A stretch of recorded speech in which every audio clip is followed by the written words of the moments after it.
എന്തിനാണ് പറഞ്ഞത്? സഭ പ്രസംഗിയായിട്ട് കിട്ടണ അല്ല, ആരംഭത്തേക്കാൾ അവസാനം നന്നായിരിക്കും. ഇങ്ങനെ ഞാൻ വിശ്വസിക്കുന്നു, 2024 തുടക്കത്തേക്കാൾ ഇന്ന് അവസാനം നമുക്ക് നന്നായിരിക്കണം. അല്ലേ? ഹല്ലേലൂയ, സ്തോത്രം. ദാവീദിന്റെ ജീവിതത്തിന്റെ തുടക്കം വനാന്തരങ്ങളിലായിരുന്നു. പക്ഷെ അവസാനം കൊട്ടാരത്തിനകത്ത് മാന്യതയോടെയുള്ള മരണം. തന്റെ മക്കൾക്ക് വേണ്ടി അല്ല ഉപദേശം കൊടുത്ത് തന്റെ മകനെ കസേരയിൽ ഇരുത്തിയിട്ട് താൻ വാഴുന്ന തന്റെ രാജസിംഹാസനത്തിൽ ഇരുത്തിയിട്ട് തനിക്ക് ശേഷം ചെയ്യേണ്ട കാര്യങ്ങൾ മകനോട് പറഞ്ഞിട്ട് നല്ല ഉത്തരവാദിത്വം ഏൽപ്പിച്ചു കൊടുത്തിട്ട് ധനവും മാനവും തേജസ്സും നിറഞ്ഞവനായിട്ട് ദാവീദ് മരിച്ചുവെങ്കിൽ അങ്ങനെ ഒരു നന്മ ദൈവം നമുക്ക് വെച്ചിട്ടുണ്ട്. അതിൽ വിശ്വസിക്കുക, അതിൽ വിശ്വസിക്കുക. കാരണം വിളിച്ച ദൈവം ഒരിക്കലും വഴിയിൽ വിട്ടിട്ട് പോകാനല്ല. അല്ലെ? വഴിയിലൂടെ നിങ്ങളെ വിശ്വസിക്കുന്നുണ്ടോ? വഴിയിൽ തള്ളിക്കളയുന്നു വിശ്വസിക്കുന്നുണ്ടോ? അല്ല, ഒരിക്കലും തള്ളില്ല. നമ്മളാണ് പലപ്പോഴും ദൈവത്തെ എന്ത് ചെയ്യുന്നത്? തള്ളിക്കളയും. അതുകൊണ്ടാണ് ദൈവം ദൂരത്ത് മാറുന്നത്. ദൈവം ദൂരത്ത് മാറുമ്പോൾ നമ്മുടെ ജീവിതത്തിൽ പലതും മറിയ പറഞ്ഞു, നീ ഇവിടെ ഉണ്ടായിരുന്നെങ്കിൽ എന്റെ സഹോദരൻ അപ്പൊ ഇല്ലാത്തതാണ് കുഴപ്പമെന്ന് ആദ്യം മനസ്സിലായി. മറിയയ്ക്ക് മനസ്സിലായി, കർത്താവേ, നീ എന്റെ വീട്ടിൽ ഇല്ലാത്തതാണ് എന്റെ വീട്ടിനകത്ത് ഈ സംഭവിച്ച ദുഃഖം, ഈ സംഭവിച്ച വേദന, ഈ സംഭവിച്ച കണ്ണുനീർ. നീ എന്റെ വീട്ടിന്, നീ എന്റെ അടുക്കൽ ഇല്ലാത്തത്. ഇന്ന് പകൽക്കാലൊക്കെ എതിരെ എന്ത് കഷ്ടത വന്നാലും, എന്ത് വേദന വന്നാലും, എന്ത് പ്രതികൂലങ്ങൾ നമ്മളെ മുമ്പോട്ട് പോകാൻ താമസിക്കാതെ നിന്നാലും കർത്താവിനെ ദൂരെ മാറ്റരുത്. മനസ്സിലായോ? കർത്താവിനെ ദൂരോട്ട് മാറ്റി നിർത്തരുത്. മാറ്റി നിർത്തിയാൽ അതിനകത്ത് വേദന ഉണ്ടാകും, കണ്ണുനീരുണ്ടാകും. ഞാൻ പറയട്ടെ, ആദ്യാസത്തിന് 2024 എല്ലാ കുടുംബങ്ങളും അനുഗ്രഹിക്കപ്പെടണമെന്ന് ഞാൻ പ്രാർത്ഥിക്കുമ്പോൾ ദൈവം എന്നോട് കാണിച്ചിരുന്ന ഒരു കാഴ്ചപ്പാടുണ്ട്. ജനത്തെ ദൈവം നല്ല നിരപ്പായ പാതയിൽ കൊണ്ടുപോകും, നിരപ്പായ പാത. പക്ഷെ മുമ്പിൽ ഒരു പർവ്വതം പോലെ ഒരു വിഷയമാണ്. വിഷയം വന്നപ്പോൾ സ്തോത്രം ചെയ്യുന്നു, ഇവരവിടെ നിന്നുകൊണ്ട് പെറുവിറുക്കാൻ തുടങ്ങി. ഈ പെറുവിറുത്തപ്പോൾ ദൈവം എന്ത് ചെയ്തതെന്നറിയാമോ? അപ്പുറത്തൊരു കൂട്ടം ജനത്തെ പ്രതിയോഗിയായി നിർത്തിയവർ ഇവർ മുമ്പോട്ട് പോകാതിരിക്കാൻ അവര് 2-3 കുറെ വെള്ളം ഇല്ലാണ്ട് ചിരിക്കും. അപ്പൊ എന്ത് പറ്റിയെന്നറിയാമോ? ദൈവമക്കൾ നടന്നു വന്ന വഴിയിൽ ചെടിയ. ഇപ്പൊ ഇവർക്ക് മുമ്പോട്ട് പോകാൻ പറ്റുന്നില്ല. ചെടിയിൽ കൂടെ നീ ഒരു കാലെടുക്കുമ്പോ മറ്റേ കാല് കാണും, മറ്റേ കാലെടുക്കുമ്പോ അടുത്ത കാല് കാണും. ഈ ഒരു അനുഭവത്തിൽ നിൽക്കും. പക്ഷെ ഞാൻ വിശ്വസിക്കുന്നു, ആദ്യാസ്വതം ചെയ്യുന്നു, ഈ പ്രതികൂലത്തെ ഉടച്ചിട്ടും മറ്റൊരു വഴി തുറക്കാൻ എന്റെ ദൈവം ശക്തനാണ്. എന്റെ ദൈവം ശക്തൻ തന്നെയാണ്. ഹല്ലേലൂയ, സ്തോത്രം ചെയ്യുന്ന അതിന് നമ്മൾ ഉറച്ചു നിൽക്കണം. അതിന് ദൈവസന്നിധിയിൽ നമ്മൾ ഉറപ്പും ധൈര്യമുള്ളവരാകണം. അല്ലെ? മുമ്പോട്ട് പോകാൻ വഴിയില്ലാതെ നിൽക്കുന്ന ചെങ്കടലിനെ നോക്കിക്കൊണ്ട് ദൈവം പറഞ്ഞ ഒറ്റ വഴിയാണുള്ളൂ. അല്ല, നിങ്ങൾ ഉറച്ചു നിന്നാൽ മതി. ഈ ചെങ്കടൽ എനിക്കൊരു വിഷയമല്ല, ഈ ചെങ്കടൽ എനിക്കൊരു പ്രയാസമുള്ള വഴിയല്ല. അല്ല, നിങ്ങൾക്ക് കടന്നു പോകാൻ ഞാനൊരു പെരുവഴി ഒരുക്കാം. പക്ഷെ നിങ്ങളുടെ ഹൃദയം എന്റെ സന്നിധിയിൽ ഉറപ്പുള്ളവരായിരിക്കണം. നിങ്ങളുടെ ഹൃദയം എന്റെ സന്നിധിയിൽ ഉറച്ചു നിൽക്കണം. ഇന്ന് പകൽക്കാലം ആ ഉറപ്പുണ്ടെങ്കിൽ നിങ്ങൾക്ക് വേണ്ടി തുറക്കുന്ന വഴിയിൽ കൂടെ മറ്റൊരുത്തരെ ദൈവം കടത്തിവിടില്ല. എല്ലാവരും പ്രതീക്ഷിക്കും, എല്ലാവരും ചിന്തിക്കും, ഈ വഴിയിൽ കൂടെ ഞങ്ങൾക്ക് എന്ത് ചെയ്യാവുന്ന രക്ഷപ്പെടാമെന്ന്. നടക്കില്ല. ദൈവം അവർ പദ്ധതി എത്തിയപ്പോൾ തന്നെ വെള്ളത്തെ തിരിച്ചെത്തിയിരുന്നു. ദൈവം തുറക്കുന്ന വഴി ദൈവമാക്കാൻ പോകാറുള്ളത്, ദൈവം തുറക്കുന്ന അനുഗ്രഹം ദൈവമാക്കാനുള്ളത്. അത് പ്രാപിക്കാൻ നമ്മൾ ഒരുക്കമായിരിക്കണം. വിശുദ്ധ വേദപുസ്തകത്തിനകത്ത് ചെങ്കടലിനെ വിഭജിച്ച കാര്യം 7 സ്ഥലത്ത് 7 രീതിയിലാണ് പറഞ്ഞിരിക്കുന്നത്. 7 സ്ഥലത്ത് 7 പ്രവൃത്തികൾ ദൈവം ചെയ്തു എന്ന് എഴുതിയിട്ടുണ്ട്. നിങ്ങൾ ഓരോ പ്രവൃത്തിയും എടുത്ത് വായിച്ചു നോക്കണം. അപ്പോഴറിയാം നമുക്ക് വേണ്ടി തുടങ്ങുന്ന ഏതെല്ലാം രീതിയിൽ ദൈവം നമുക്ക് വേണ്ടി പ്രവർത്തിക്കുമെന്ന്. ഏതെല്ലാം രീതിയിൽ പ്രവർത്തിക്കുമെന്ന്. അടിക്കേണ്ടവരെ അടിച്ചു, കുത്തേണ്ടവരെ കുത്തി, പിളർക്കേണ്ടവരെ പിളർന്നു, തല തകർക്കേണ്ടവരെ തലയെ തകർത്തു. അങ്ങനെയൊക്കെ ചെങ്കടലിനെ വിഭജിച്ചെന്ന് വിശുദ്ധ വേദപുസ്തകത്തിൽ എഴുതിയിരിക്കുന്നത്. അപ്പോൾ ചെങ്കടൽ നമുക്കൊരു വഴി തുറക്കണമെങ്കിൽ തകർക്കേണ്ടവരെ തകർക്കണം, കുത്തേണ്ടവരെ കുത്തണം, അല്ല പിളർക്കേണ്ടവരെ പിളർക്കണം, അടിക്കേണ്ടവരെ അടിക്കണം. എങ്കിൽ മാത്രമേ വഴി മുന്നോട്ടുള്ളൂ. ഇല്ലെങ്കിൽ വഴിയില്ല. ആരെയാണ് എന്താണ് ചെയ്യണമെന്ന് ദൈവത്തിനറിയാം. ഏത് രീതിയിൽ ആ പ്രതികൂലത്തെ മാറ്റി തരണമെന്ന് ദൈവത്തിനറിയാം. മനസ്സിലായോ? ഇന്നത്തെ വേദപുസ്തകത്തിൽ നിന്ന് 2 ഉദാഹരണങ്ങൾ, ദൈവം ദൂരെ നിൽക്കുന്ന എന്തിനാണെന്ന് 2 ഉദാഹരണങ്ങൾ ഞാൻ നിങ്ങൾക്ക് വേദപുസ്തകത്തിൽ നിന്ന് തെളിച്ചേരാം. ഒന്ന് പഴയ നിയമത്തിൽ നിന്നും ഒന്ന് പുതിയ നിയമത്തിൽ. പുതിയ നിയമത്തിൽ നിന്ന് മറിയയും പഴയ നിയമത്തിൽ നിന്ന് എസ്തേറിനെയും നമുക്ക് എസ്തേറിനോട് മൊർദെഖായി പറയുകയാണ്, ഈ സമയം നീ മിണ്ടാതിരുന്നാൽ ആദ്യം നശിക്കുന്നത് നീയായിരിക്കും, അത് കഴിഞ്ഞ് നശിക്കുന്നത് നിന്റെ പിതൃഭവനമായിരിക്കും. യഹൂദന്മാർക്ക് രക്ഷ മറ്റൊരു സ്ഥലത്തു വരും. ഇതിനായിട്ടല്ലോ നിന്നെ കൊണ്ടുവന്നത് ദൈവം. അപ്പോ ദൈവം എസ്തേറിനെ കൊണ്ടുവരുമ്പോൾ ദൈവം ചെയ്ത പ്രവൃത്തികൾ നിങ്ങളൊന്ന് മനസ്സിലാക്കണം. എസ്തേറിനെ രാജകൊട്ടാരത്തിൽ കൊണ്ടുവരുവാനായിട്ട് ദൈവം ചെയ്ത പ്രവൃത്തികൾ നിങ്ങൾ മനസ്സിലാക്കണം. ഞാൻ ഇടയ്ക്ക് ഒരു പ്രാർത്ഥന പോകുമ്പോൾ, ഒരു സഭയിൽ പ്രാർത്ഥിക്കാൻ പോകുമ്പോൾ യൂദയിലടുത്ത് ദൈവം പറഞ്ഞു, സുഖം എന്താ യൂദയിലടുത്ത് പറഞ്ഞത്? അപ്പം മുറുക്കി കൊടുത്ത ഉടനെ നീ ചെയ്യാനുള്ളത് വേഗത്തിൽ ചെയ്താന്ന്. യൂദയിൽ നിന്ന് പിശാച് വേഗത്തിൽ എന്തൊക്കെ കാര്യങ്ങൾ ചെയ്തു? അപ്പം മുറുക്കി കൊടുത്തപ്പോൾ പിശാച് അവന്റെ ഉള്ളിൽ കടന്നു എന്ന് യോഹന്നാൻ സുവിശേഷം 13-ാം അധ്യായത്തിൽ നമ്മൾ വ്യക്തമായി പഠിക്കുന്നു.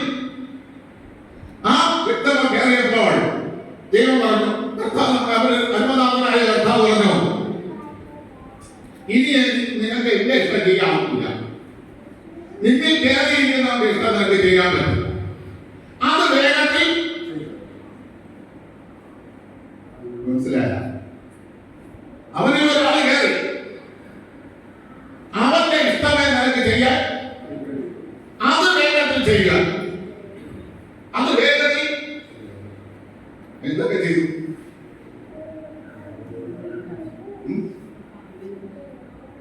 അവൻ എന്തൊക്കെ ചെയ്തു? അതുകൊണ്ട് കാശൊക്കെ കറക്റ്റ് പൈസ അല്ലേ? അതല്ലേ സ്വതന്ത്രം.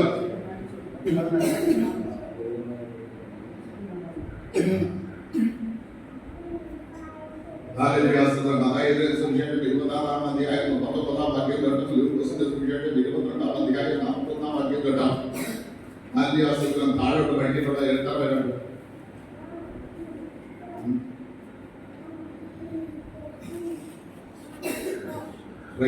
ഞാനത് പറയുന്നില്ല. നിങ്ങൾ എത്ര കാലം പഠിച്ചാലും എത്ര കാലം കേട്ടാലും എന്തേലുണ്ട്, ഞങ്ങളിങ്ങനെ എന്ന് നമ്മൾ ചിന്തിക്കും അല്ലേ? പ്രിയ ദൈവമക്കളെ, കർത്താവ് ശിഷ്യന്മാരെ കൂട്ടി എന്തിനാണ് പോയത്? എങ്ങനെ പ്രാർത്ഥിക്കാൻ? ഹൃദയവേദനയോടെ. എന്റെ ഹൃദയം അത് മരണവേദന പോലെ ദുഃഖിക്കുന്നു. ആ വേദനയിൽ പ്രാർത്ഥിക്കാൻ കടന്നുപോയി. ഗെത്സമന തോട്ടത്തിൽ പോയി. ആ തോട്ടത്തിൽ പോയപ്പോൾ ശിഷ്യന്മാരോട് കർത്താവ് പറഞ്ഞു, നിങ്ങൾ ഇവിടെ ഇരുന്ന് ഉണർന്ന് പ്രാർത്ഥിപ്പിക്കുന്നു പറഞ്ഞു. അതിനെ യൂദയിലെ പിശാച് നടന്നു. അവർ ഉണർന്ന് പ്രാർത്ഥിക്കാൻ കഴിഞ്ഞു. അവ വേഗത്തിൽ ചെയ്തത് ആ സപ്പോർട്ടായി നിൽക്കുന്നു, ആര് നിന്റെ കൈത്താങ്ങലായി നിൽക്കുന്നു, ആര് നിന്റെ വേദനയിൽ കൂടെ നിൽക്കുന്നു, അവരെ ദൈവസന്നിധിയിൽ ഉറക്കി. ഇല്ലേ? ഉറക്കായിരുന്നു കർത്താവ് കൊണ്ട്. രണ്ട്, എന്റെ കർത്താവിന്റെ ഹൃദയത്തിലെ മരണവേദന എന്താണെന്ന് 3.5 വർഷം കൂടെ നടന്ന വിശ്വാസികൾക്ക് മനസ്സിലാക്കാൻ കഴിയാതെ പോയി, ശിഷ്യന്മാർക്ക് കഴിയാതെ പോയോ? നമ്മളെ കൂടെ നിൽക്കുന്നവർ നമ്മുടെ വേദന അറിയാതെ പോകും, നമ്മുടെ ഹൃദയത്തിന്റെ ഭാരം അറിയാതെ പോകും. കാരണം നമ്മുടെ വീട്ടിൽ ഒരു വിശാലി വിളിച്ചവണ്ടെങ്കിൽ അവന്റെ ഇഷ്ടമാണ് അവിടെ നിറവേറുന്നത്, അവന്റെ ഇഷ്ടമാണ് അവിടെ നിറവേറുന്നത്. നമ്മുടെ ഹൃദയഭാരം അവനെ അറിയിക്കാതെ വേണം, അവന് ഹൃദയ കാഠിന്യം കൊടുത്തുകൊണ്ടേയിരിക്കും.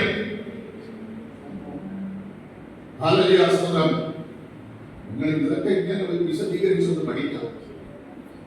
6 പോയിന്റുകൾ എടുത്ത് പ്രസംഗിച്ചപ്പോൾ എനിക്ക് അവിടെ എത്തിയതില്ല, സമയം തകഞ്ഞില്ല. ഇങ്ങനെ ഒന്ന് പഠിക്കാൻ. എന്റെ വീട്ടിൽ വിശാലി കയറിയ ആളുണ്ട്, അവൻ മുഖാന്തരം എന്റെ വീട്ടിൽ എന്തൊക്കെ സംഭവിക്കുന്നു. അതിനെന്താ എന്റെ അരുമനാഥൻ തന്ന ദൂത്, ഇണയില്ല പിണ കൂടരുത്. വിശ്വാസിക്കും അവിശ്വാസിക്കുന്നവർ ഒരു ബന്ധവും.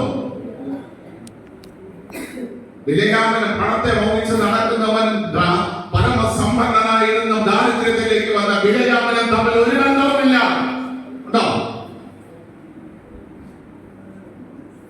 പരമസമ്പന്നനായിരുന്നിട്ട് ദരിദ്രനായിട്ട് ഇറങ്ങി വന്ന കർത്താവിനും അല്ല ദരിദ്രനായിട്ട് പ്രവചനം പറഞ്ഞ് അല്ല മനുഷ്യനെ പറ്റിച്ച് പണമുണ്ടാക്കാൻ നടക്കുന്ന വിലയാമനും തമ്മിൽ എന്ത് ബന്ധം? ബന്ധമുണ്ടോ? ആ ബന്ധം കൊണ്ടുപോകുന്ന ഇരുളിനും വെളിച്ചത്തിനും തമ്മിലുള്ള ബന്ധം. വെളിച്ചത്തിലിരിക്കുന്ന ദൈവമക്കളെ ഇരുളിന്റെ മക്കളാക്കി തീർക്കുന്ന ബന്ധമായി മാറുമെന്ന് ഇതെന്തുകൊണ്ട് നമ്മൾ മനസ്സിലാക്കുന്നില്ല? ഹല്ലേലൂയ, സ്തോത്രം. പ്രിയ ദൈവമക്കളെ, ആഴത്തിൽ പഠിച്ചാൽ, വിശുദ്ധ വേദപുസ്തകം ആഴത്തിൽ പഠിച്ചാൽ ഒരു മനുഷ്യൻ തെറ്റിയില്ല, ഒരു മനുഷ്യൻ പാപത്തിന്റെ വഴികളിലേക്ക് നീങ്ങുകയുമില്ല. അവർ ദൈവത്തിന്റെ ഇഷ്ടപ്രകാരം ജീവിക്കും, ദൈവ വഴികളിൽ നടക്കും. ഹല്ലേലൂയ, സ്തോത്രം. നിങ്ങൾ ഇത് എസ്തറിന്റെ പുസ്തകം വായിക്കുന്നതിന് മുമ്പേ 115 സങ്കീർത്തനത്തിന്റെ 9 തൊട്ട് താഴോട്ട് വായിക്കും. വേഗത്തിൽ നമുക്ക് പിടിച്ചു നിർത്താൻ കഴിയാത്ത ഒന്നാണ് സമയം. അതിങ്ങനെ ചുമ്മാ പോയിക്കൊണ്ടിരിക്കും.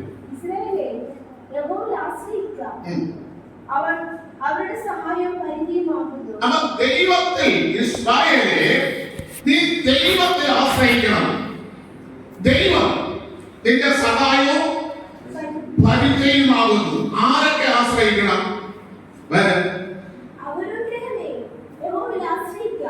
അഹരോൻ ഗ്രഹമേ, അഹരോൻ മാത്രമല്ല, ആ വീട്ടിനകത്തുള്ള മുഴുവൻ. ഞാൻ പാസ്റ്ററാണ്, അതായത് ഞാൻ 26 മണിക്കൂർ ഇരുന്ന് പ്രാർത്ഥിക്കുന്നു എന്നല്ല. എന്റെ വീട്ടിലുള്ള എന്റെ മകൻ, എന്റെ ഭാര്യ, എന്റെ മരുമകള്, ചെറുകുഞ്ഞിനെയും ആരിൽ ആശ്രയിപ്പിക്കണം? ഒരു വ്യക്തിയെ വിളിക്കുന്ന ഒരു കുടുംബത്തെ വിളിക്കുന്നു. ഒരു വ്യക്തിയെ ദൈവം ക്ഷണിക്കുന്നത് കുടുംബമായിട്ട് ദൈവം ക്ഷണിക്കും. അഹരോനെ മാത്രമല്ല വിളിച്ചത്, അഹരോന് ശേഷം അഹരോന്റെ ശുശ്രൂഷ കൈമാറാൻ ദൈവം സീനാൻ മലയുടെ മുകളിൽ ഇരുന്നുകൊണ്ട് മോശയ്ക്ക് നിർദ്ദേശം കൊടുക്കുന്നത്. അതുവരെ മോശയുടെ വായായിട്ട് അഹരോൻ സംസാരിച്ചിരിക്കാം, പക്ഷേ ശുശ്രൂഷ കൊടുക്കാൻ പറഞ്ഞില്ല. ശുശ്രൂഷ കൊടുക്കാൻ പകരുന്നത് ഹല്ലേലൂയ, സ്തോത്രം ചെയ്യുന്ന പുറപ്പാട് ദിവസം 32 ശേഷമാണ്. പുരോഹിതന്മാർക്ക് വസ്ത്രം തയ്ക്കാൻ പറഞ്ഞു, അല്ലെങ്കിൽ എല്ലാം പറഞ്ഞു, പക്ഷേ ശുശ്രൂഷ കൊടുക്കാൻ പറഞ്ഞത് 32 ശേഷം. ആ ശുശ്രൂഷ കൊടുക്കാൻ പറഞ്ഞ അഹരോൻ എത്ര മക്കളുണ്ടായിരുന്നു? അതൊന്നും കഴിക്കട്ടെ.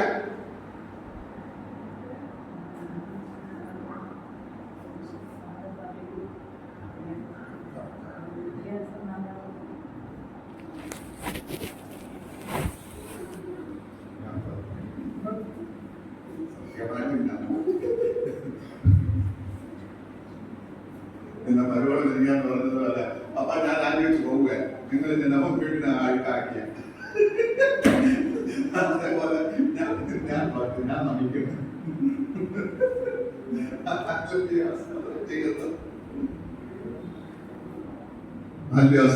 കാരണം വീട്ടിനകത്ത് നോക്കുന്ന പാടമൊക്കെ അറിയാം. ഞാൻ ഓരോ സാധനം നല്ല കൊണ്ട് ഞാൻ അവിടെ കയറി അതിന്റെ അത്രോളം വലിയത് അവിടെ വയ്ക്കാൻ പോത്തിട്ട് വരുമ്പോൾ ടൈം ടേബിൾ എടുത്തിരുന്നതൊക്കെ ഞാൻ നല്ല പിള്ളേർ കൊടുക്കുന്ന സാധനം വെച്ചാൽ ഞാനും പറയാനുണ്ടായി. അതെ, അതേപോലെ നിങ്ങൾക്ക് വചനം പറയാൻ കണ്ടുപിടിച്ച് പറഞ്ഞു തരുന്ന പാടെ എനിക്കറിയാം. പുതിയതൊന്നും പഴയതും കൊടുക്കാതെ അതിനകത്ത് 4 മക്കളുണ്ടായിരുന്നു. ആ 4 മക്കളിൽ 2 മക്കൾ മരിച്ചത് എങ്ങനെ?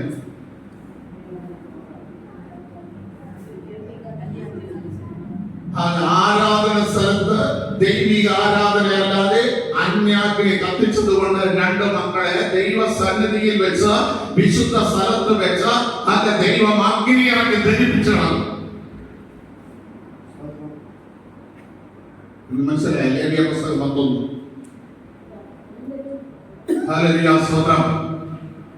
അപ്പൊ വിളിച്ചത് അഹരോനെ മാത്രമല്ല, അഹരോന്റെ കുടുംബത്തെ മുഴുവനായിട്ട് ദൈവം വിളിച്ചു. അവർ അന്യാഗ്നി കത്തിക്കാനുള്ളവരല്ല, ദൈവസന്നിധിയിൽ നിലനിൽക്കേണ്ടവരാ. അവരത് തെറ്റ് ചെയ്താൽ ചെറിയ അടിയല്ല ദൈവം കൊടുത്തത്, അല്ല വലിയ അടി കൊടുത്തു. നിങ്ങൾ മനസ്സിലായ? വലിയ അടിയാ കൊടുത്തത്. അതുകൊണ്ട് അഹരോൻ ഗ്രഹമേ നിങ്ങൾ ചാടി വിടുന്ന് ആദ്യാസ്വത്രം ചെയ്യുന്നു.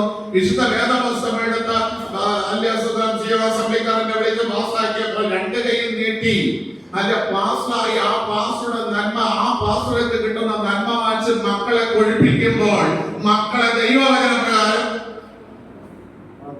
വളർത്തണം. അവരെവിടെയാണോ അന്യാഗ്നി കത്തിക്കുന്നത് അവിടെ ദൈവത്തിന്റെ കോപം ഇറങ്ങിയിരിക്കും. അതിന്റെ കലരോനെ നിന്റെ ഗ്രഹം മുഴുവനും ദൈവത്തിൽ ആശ്രയിക്കണം. അടുത്ത വേറെ ആരുമല്ല അവന്റെ സഹായവും പരിചയം, ദൈവമാണ് അവന്റെ സഹായവും പരിചയം.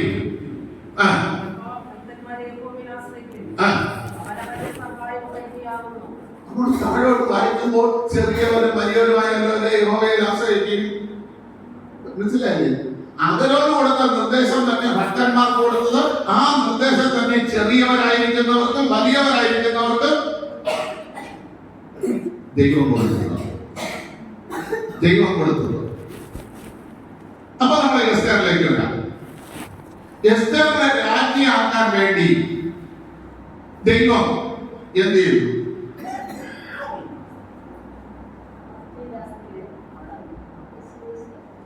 ഒന്ന്, ഭർത്താവിനെ കീഴടങ്ങേണ്ടിരുന്ന ഭാര്യയെ അവന് കീഴടങ്ങാതെയാണ് തന്നെ. വസ്തി എന്ത് ചെയ്തില്ല? ഭർത്താവിന്റെ വാക്ക് അനുസരിച്ചില്ല. എന്തിനു വേണ്ടി ദൈവം ചെയ്യുന്നത്? മറ്റൊരു വ്യക്തിയെ ഇവിടെ കൊണ്ടുവരണം. അപ്പൊ നമുക്ക് അനുസരണക്കേട് അത് അടുത്ത പ്രാവശ്യത്തെ സങ്കീർത്തനത്തിൽ ഞാൻ പറഞ്ഞു. അന്ന സങ്കീർത്തനത്തില് എളിയവരെ തെറ്റിൽ ഇരുട്ടത്തെ ചെയ്യേണ്ടതിന് ദുഷ്ടന്മാർ എവിടെ നമ്മൾ ആ വാക്യത്തിൽ നിന്ന് ഞാൻ പറഞ്ഞില്ല. ഇവിടെ ഇപ്പൊ അത് നമ്മൾ തൊടുന്നില്ല. അപ്പൊ സുഖം ചെയ്യുന്നു. വസ്തിക്ക് അനുസരണക്കേട് ദൈവം. നമ്മൾ ഭർത്താക്കന്മാരെ അനുസരിക്കുന്ന ഭാര്യമാരുണ്ടെങ്കിൽ മനസ്സിലാക്കിയോളാം, നിങ്ങളെ മാറ്റിയിട്ട് വേറെ തന്നെ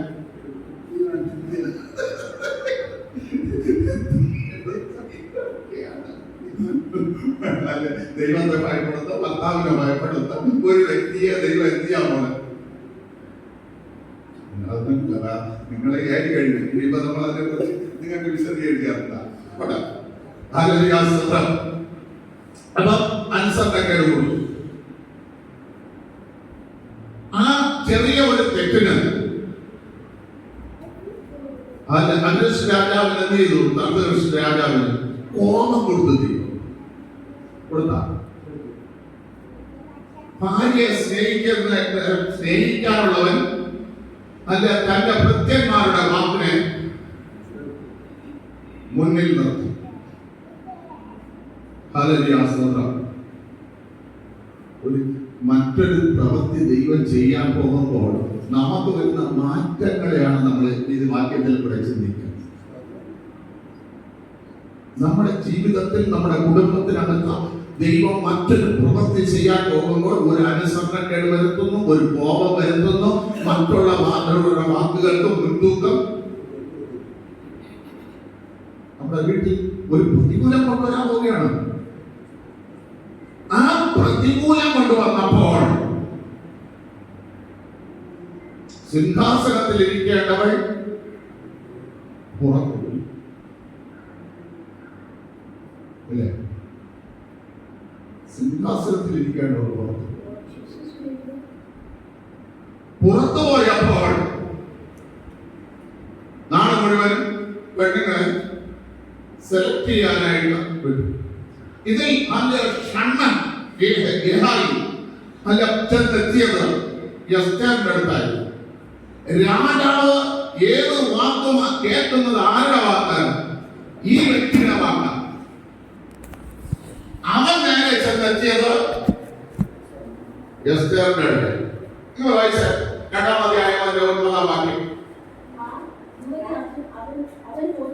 കേട്ടാ, യുവതിയെ രാജാവിനല്ല ബോധിച്ചത്, ആണോ? ക്ഷണന്. അടുത്ത് കിട്ടുമ്പോൾ, തെരഞ്ഞെടുപ്പ് നടക്കുമ്പോൾ എന്റെ വാക്കനുസരിക്കണമായിരിക്കണം എന്ന് ആ രാജാവ് ആരോടും പറഞ്ഞില്ല, എസ്തേറിനോട് പറഞ്ഞില്ല. പക്ഷെ തന്റെ മനസ്സിന്റെ സൂക്ഷിപ്പുകാരായിരിക്കുന്ന പരിശുദ്ധാത്മാവ് ചേർന്ന് നിന്നത് എസ്തേറിന്റെ അടുക്കൽ. പരിശുദ്ധാത്മാവിന്റെ പ്രവൃത്തിയാണ് വെളിപ്പെടുന്നത്. ആ പരിശുദ്ധാത്മാവാകുന്ന ആ വ്യക്തി എസ്തേറിനെ കണ്ടെത്തിയിരുന്നു. പക്ഷം തോന്നി, അവളുടെ ഭാഗത്തേക്ക് ചാഞ്ഞു. പക്ഷം തോന്നുക, ചായുക, വാദിക്കുക. അടുത്ത വായിച്ചു നോക്കണമേ. അനേക പെൺകുട്ടികളെ തെരഞ്ഞെടുത്തു എന്നാണ് താഴോട്ട് പഠിക്കുമ്പോൾ നമുക്ക് മനസ്സിലാക്കുന്നത്. പക്ഷേ ശുദ്ധീകരണത്തിനുള്ള വസ്തുക്കൾ കൊടുത്തത് ആർക്ക് മാത്രമേ ഉള്ളൂ? എസ്തേറിന് മാത്രം. പ്രത്യേക ഒരു നിർദ്ദേശം. ഇവിടെ പള്ളിയിൽ പലരും വരും, പക്ഷേ ശുദ്ധീകരണത്തിന്റെ നിർദ്ദേശം ചിലരിക്കേ ഉള്ളൂ. എല്ലാവർക്കും ദൈവം കൊടുത്തിട്ടില്ല. അതുകൊണ്ട് കർത്താവ് പറയണം, പന്നി എത്ര വിളിച്ചിട്ടാണ് എവിടെ എത്തിയുള്ളൂ? ചെടിയിലേ പോകുള്ളൂ. അതേപോലെ വരുന്നവരുടെ ശുദ്ധീകരണമല്ല ദൈവം ആഗ്രഹിക്കുന്നത്. എസ്തേറിനെ ശുദ്ധീകരിക്കുന്ന ഒരു പ്രത്യേക ദൗത്യത്തിനാണ്. പ്രത്യേക ദൗത്യത്തിന് വേണ്ടി സ്ഥാനപ്പെടുത്തുന്നവരുണ്ട്, പ്രത്യേക ദൗത്യത്തിന് വേണ്ടി ആത്മാവിനെ കൊടുക്കുന്നവരുണ്ട്. ദൈവം കൊടുത്തയക്കുക. ആ ദൗത്യം കൊടുക്കുന്നവർക്ക് സൂക്ഷിപ്പിനായിട്ട് 7 പേരെ എന്ത് ചെയ്തിരിക്കുകയാണ്? 7 പേരെ കൂടെ വിട്ടോളൂ. വേറെ ആരെങ്കിലും വിട്ടോളൂ. എസ്തേറിനോടുള്ള ആ പരിപാലനം നിങ്ങൾ മനസ്സിലാക്കണം. നമ്മൾ ഒരുപാട് പ്രാവശ്യം വായിച്ചിട്ടുണ്ട്, പക്ഷെ ഇതൊന്നും ചെയ്തിട്ടില്ല. അടുത്ത ആഴ്ച നോക്കണമേ. ശുദ്ധീകരണം കഴിഞ്ഞപ്പോൾ അടുത്ത് എന്ത് കൊടുത്തു? ഉപജീവനത്തിന് വേണ്ടി അത് കൊടുത്തു. ഇല്ലെങ്കിൽ കർത്താവ് എന്താണ്? നിങ്ങൾ ആരെങ്കിലും വെടിവെച്ച് കൊന്നിട്ടോ അല്ലെങ്കിൽ നിങ്ങൾ ആരെങ്കിലും കൈവെട്ടി മാറ്റിയോ അല്ല നിങ്ങളുടെ വിശ്വാസം പോകുന്നത്. ആരെങ്കിലും ഭീഷണിപ്പെടുത്തിയിട്ടോ അല്ല. പിന്നെ എങ്ങനെയാണ് നിങ്ങളുടെ വിശ്വാസം നഷ്ടപ്പെടുന്നത്? കർത്താവ് പറഞ്ഞത് പറ. ഉപജീവന ചിന്തകളാൽ നാളെ എന്ത്, ആഹാരം എങ്ങനെ, വസ്ത്രം എങ്ങനെ, നാളെ ഞാൻ എങ്ങനെ ജീവിക്കും, ഇതിൽ കൂടെയാണ് കെടി പോലെ നമ്മുടെ വിശ്വാസം നഷ്ടപ്പെടുന്നത്. ലൂക്കോസ് 21:30.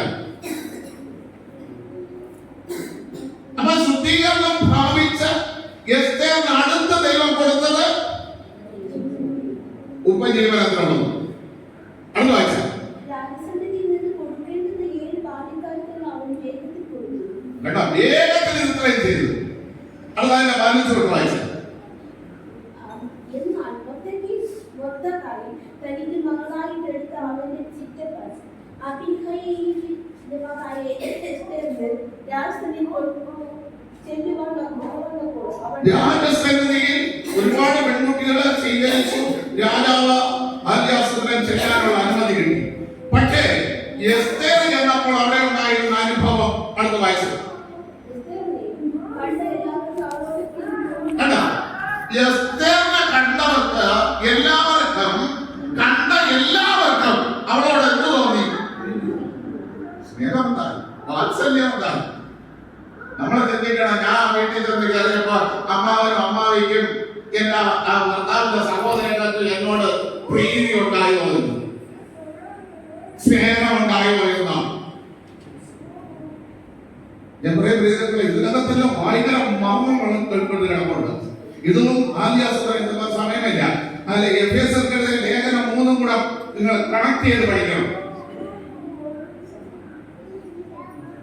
അനാദികാലത്ത് മുമ്പ് മറഞ്ഞിടന്ന സഭയുടെ മർമ്മം ഞാൻ വിശദീകരിക്കുന്നു. സഭയിൽ നടക്കുന്ന ഏത് കാര്യവും ക്രിസ്തുവും മണവാട്ടിയും തമ്മിലുള്ള മർമ്മമത്രേ. പഴയ നിയമത്തിലെ മണവാട്ടിയായിരുന്നാലും പുതിയ നിയമത്തിലെ മണവാട്ടിയായിരുന്നാലും ഇനി ഒരു വിവാഹം നടക്കാൻ പോകുന്നു, അതിന്റെ നിഴലത്രേ. പൊരുളായതിന് നടക്കും. ഇവിടെ നമ്മളെ ശുദ്ധീകരിച്ചു കഴിഞ്ഞാൽ, വിശുദ്ധ വേദപുസ്തക പ്രകാരമുള്ള ഒരു സ്നാനം നിന്റെ ജീവിതത്തിൽ നടന്നു കഴിഞ്ഞാൽ, നീ ദൈവസന്നിധിയിൽ നിന്റെ ഹൃദയം ഉറച്ചു നിൽക്കുകയാണെങ്കിൽ നീ ഉപജീവന മാർഗത്തെ ചൊല്ലി നീ ഭാരപ്പെടേണ്ടി വരില്ല. പക്ഷെ നിന്റെ ഹൃദയം ഉറക്കണം. കാരണം നിനക്ക് ഇന്ന് സ്നാനപ്പെടുത്തുമ്പോഴേ എന്റെ ദൈവത്തിന് അറിയാം, നിനക്ക് ആഹാരം വേണം, വസ്ത്രം വേണം, നിനക്ക് സഹായം വേണം, നിന്റെ ജീവിതത്തിൽ എന്തൊക്കെ വേണമെന്ന് നിന്നെ സൃഷ്ടിച്ച നാളിൽ എന്റെ ദൈവത്തിന് അറിയാം. അവർക്ക് ശുദ്ധീകരണം കൊടുത്തപ്പോൾ, ഉപജീവനത്തിനുള്ളത് കൊടുത്ത്, സഹായത്തിന് 7 പെൺകുട്ടികളെ കൊടുത്ത് അവൾ കൊട്ടാരത്തിൽ ചെന്നപ്പോൾ എല്ലാവർക്കും അവളോട് പ്രീതി തോന്നി.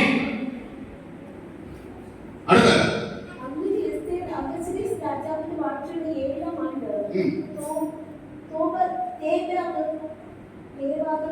മാസമായ 10-ാം മാസത്തിൽ രാജാവിനെ അവരുടെ അടുത്തേക്ക് കൂട്ടിക്കൊണ്ട് ചെന്നു.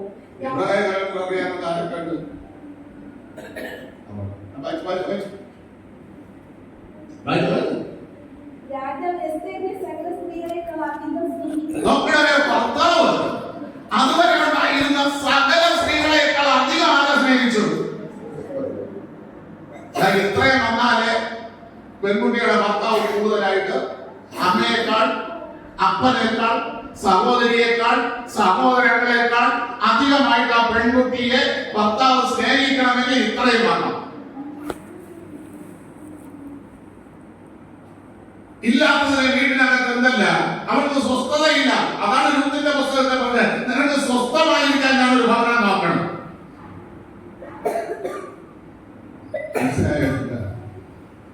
അടുത്ത അധികം കൃപയും പക്ഷപാതം അവളോട് തോന്നിയിട്ട് അവൻ രാജകീയുടെ അവളുടെ തലയിൽ വെച്ച് അവളെ വസ്തുക്കൾ രാജ്ഞിയാക്കി. എല്ലാ പെൺകുട്ടികളേക്ക് അധികമായിട്ട് എസ്തേറിന്റെ തലയിൽ എന്ത് വെച്ചു? രാജകിരീടം വെച്ചു. ആർക്ക് പകരമാക്കി? വസ്തിക്ക് പകരമാക്കി. വസ്തിക്ക് പകരമാക്കിയപ്പോൾ ഒരു വർഷത്തിൽ എത്ര ദിവസം? ഒരു വർഷത്തിൽ എത്ര ദിവസം? 365 ദിവസം. 364 കാല് അല്ലേ? കാല്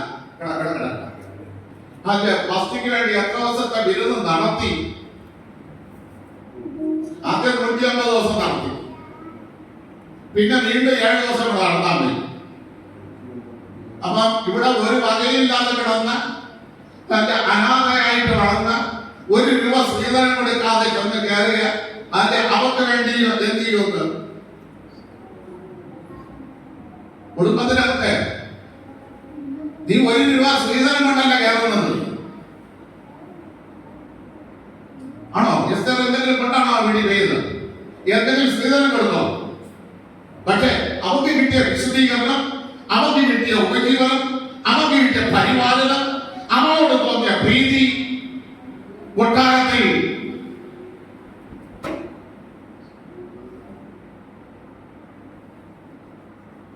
നമുക്ക് ചിന്തയുടെ എന്തെങ്കിലും പെൺമക്കളുള്ള മക്കൾ അമ്മമാര്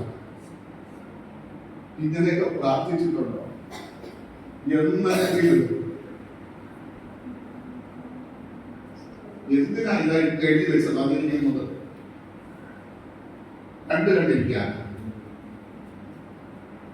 ഇത് ആലോചിച്ച് നോക്കണേ. നിൽക്കട്ടെ, ആ വിഷയം അവിടെ നിൽക്കട്ടെ. നിങ്ങൾ ചിന്തിച്ച് ഹൃദയത്തിൽ ഏറ്റെടുത്ത ഇന്നു തൊട്ടെങ്കിലും പ്രാർത്ഥിച്ചു. ഇങ്ങനെയുള്ള എസ്തേറിന് ദൈവം നാശം വരുത്താൻ പോകും. എസ്തേറിന് മാത്രമല്ല, അവന്റെ ജാതിക്ക് വരെ. എന്തുകൊണ്ട്?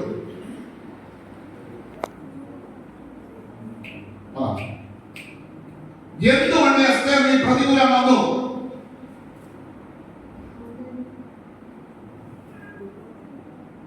പ്രിയ ദൈവമക്കളെ, നിങ്ങളിത് മറുപടി പറയുന്നത് എനിക്കറിയാം. അതുകൊണ്ട് ഞാൻ തന്നെ പറയുകയാണ്, നിന്നെ ഒരു പദവിയിലാക്കി ദൈവം ഇത്രയൊക്കെ അനുഗ്രഹിച്ചു കഴിഞ്ഞപ്പോൾ ആ പദവിയിലാണോ നിന്റെ ആശ്രയം? ദൈവത്തിലാണോ നിന്റെ ആശ്രയം? ഇതാ വന്നു പരീക്ഷ. നിന്നെ സ്നേഹിച്ച് പാലിച്ച് നിനക്ക് ഇത്ര പദവി വന്നപ്പോൾ നീ ദൈവത്തിലാണോ ആശ്രയം, അതോ മനുഷ്യനിലാണോ, നിന്റെ പദവിയിലാണോ ആശ്രയമെന്ന് എന്റെ ദൈവത്തിന് അറിയണം. ഹല്ലേലൂയ, സ്തോത്രം. നോക്കണമേ, 5-ാം അധ്യായം നമ്മൾ പഠിച്ചാൽ എസ്തേർ ഉപവസിച്ച് കഴിഞ്ഞപ്പോൾ എസ്തേറിനോട് രാജാവ് ചോദിക്കുന്നു, എസ്തേർ രാജ്ഞിയെ, നിന്റെ ആഗ്രഹമെന്ന് രാജ്യത്തിന്റെ പകുതിയായാലും ഞാൻ നിനക്ക് തരാം. പക്ഷെ അവൾ ഉപവസിച്ചത് രാജ്യത്തിന്റെ പകുതി നേടാനല്ല. അവൾ കരഞ്ഞത് രാജ്യത്തിന്റെ പകുതി നേടാനല്ല. എന്നെ വളർത്തി ഇത്രത്തോളം ആക്കിയ എന്റെ ചിറ്റപ്പനിത ആകെ മാനം കെട്ട മറ്റൊരുത്തന്റെ കുതന്ത്രത്താൽ ആകെ തൂങ്ങപ്പെടാൻ പോകുന്നു. എനിക്ക് രാജ്യത്തിന്റെ പകുതിയേക്കാൾ വലുത് എന്നെ ഞാനാക്കിയ എന്റെ ചിറ്റപ്പനാണ് വലുത്. ഇവിടെ ആ വിഷയം. നിന്നെ നീയാക്കിയ ദൈവമാണോ വലുത്? നിന്റെ പണമാണോ? നിനക്ക് പണമാണോ വലുത്? ഏതാണ് വലുത്? ആദ്യത്തെ പരീക്ഷ എന്റെ ദൈവം നിന്റെ മുമ്പിൽ വെച്ചു. ഏത് വലുത്? നിന്നെ നീയാക്കി മാറ്റിയ, നിന്നെ അനുഗ്രഹിച്ച, ഇന്നലെ വരെ തോട്ടിൽ കിടന്ന് മരിച്ചു പോകേണ്ട നിന്നെ നല്ല വെള്ളത്തിൽ കുളിപ്പിച്ച്, കർത്താവിന്റെ രക്തത്തിൽ കുളിപ്പിച്ച് നിന്നെ മറ്റൊരു മാനമാത്രമാക്കി മാറ്റി നിന്നെ ദൈവസഭയിൽ കൊണ്ടുവന്ന് നിന്നെ അനുഗ്രഹിച്ച ദൈവമാണോ വലുത്? അതോ നിന്റെ സമ്പത്താണോ നിനക്ക് വലുത്? അതോ നിന്റെ ചാർച്ചക്കാരാണോ നിനക്ക് വലുത്? നിന്റെ ബന്ധുക്കളാണോ നിനക്ക് വലുത്? നിന്റെ ജാതിക്കാരാണോ നിനക്ക് വലുത്? നിന്റെ വിദ്യാഭ്യാസമാണോ നിനക്ക് വലുത്? നിന്റെ സ്ഥാനമാനങ്ങളാണോ നിനക്ക് വലുത്? ഏതാണോ നിന്റെ കർത്താവിന് അറിയണം.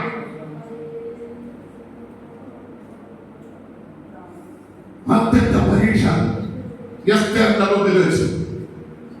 എസ്തേർ പറയാണ്, എനിക്ക് ഒന്നും വേണ്ട, നാളെയും ഞാൻ വാസത്തോടെ ഒരുക്കുന്ന ആഹാരം കഴിക്കാൻ നിങ്ങളും കാരണം എന്റെ ശത്രുവും.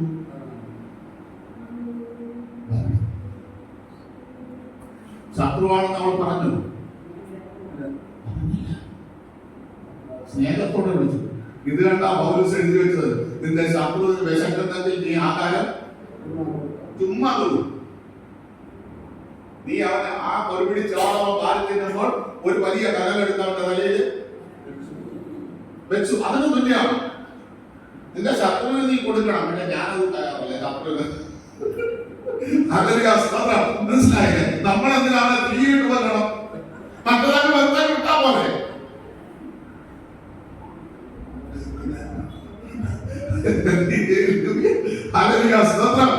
പകൽക്കാലം നിങ്ങൾ ചിന്തിക്കണം. ആഹാരം കൊടുക്കാൻ വിളിച്ചു. പക്ഷെ 5-ാം അധ്യായം 6-ാം അധ്യായത്തിൽ ദൈവപ്രവർത്തനം പെട്ടു. ദൈവം എന്ത് ചെയ്തു? രാജാവിന് ഉറക്കം കൊടുത്തില്ല. ഹല്ലേലൂയ, സ്തോത്രം. മൊർദെഖായിയെ മാനിച്ചു. ഇവിടെ അവർക്ക് വേണമെങ്കിൽ ഉപവാസം നടത്താം. ഉപവാസം നടത്തിയിട്ട് രാജാവിനോട് പറയാം, എന്റെ ചിറ്റപ്പനാണ്, എന്റെ ചിറ്റപ്പനെ മാനിക്കാൻ വേണ്ടിയാണ് ഞാൻ ഈ വിരുന്ന് കഴിച്ചത്. രാജാവേ, എനിക്ക് സമാധാനമായി, എനിക്ക് സന്തോഷമായി. അവൾ പറഞ്ഞില്ലേ? പറഞ്ഞു. ഇവിടെ നിന്റെ ശത്രു പൂർണ്ണമായിട്ട് നശിക്കണം. അതാണ് തുടക്കത്തിൽ പറഞ്ഞത്. അന്യാസ്വതന്ത്രം ചെയ്യുന്ന ചെങ്കടലിനെ ദൈവം യെശയ്യാവിൽ പറയുന്ന നാവിനെ അടിച്ചത്, നാവിനെ അടിച്ചത്. സങ്കീർത്തനത്തിൽ പറയുന്നത് ഞാൻ അവനെ കുത്തി കളഞ്ഞു. സങ്കീർത്തനത്തിൽ വീണ പറയുന്നു ഞാൻ അവന്റെ തലയെ തകർന്നു. മനസ്സിലായോ? ഇവിടെ നിന്റെ ശത്രുവിനെ എന്ത് ചെയ്യണമെന്ന് ദൈവത്തിന് അറിയാം. പക്ഷെ അതുവരെ നീ എവിടെ ഇരിക്കണം? ദൈവത്തിന്റെ പദവിടത്തിരിക്കണം. അല്ലാതെ അല്പം വിടുതല കിട്ടിയപ്പോൾ എന്റെ അമ്മ സുഖം കിടക്കുന്നു, എന്റെ അമ്മ സുഖം കിടക്കുന്നു, എന്റെ അപ്പ സുഖം കിടക്കുന്നു, എന്റെ മാമ സുഖം കിടക്കുന്നു, എന്റെ സഹോദരൻ സുഖം കിടക്കുന്നു, ഇതാണ് വായും കിട്ടി. അവളത് അങ്ങനെ തന്നെ. മനസ്സിലായോ? അവളത് അങ്ങനെ തന്നെ. ഒരു ഇഞ്ച് പോലും മാറില്ല.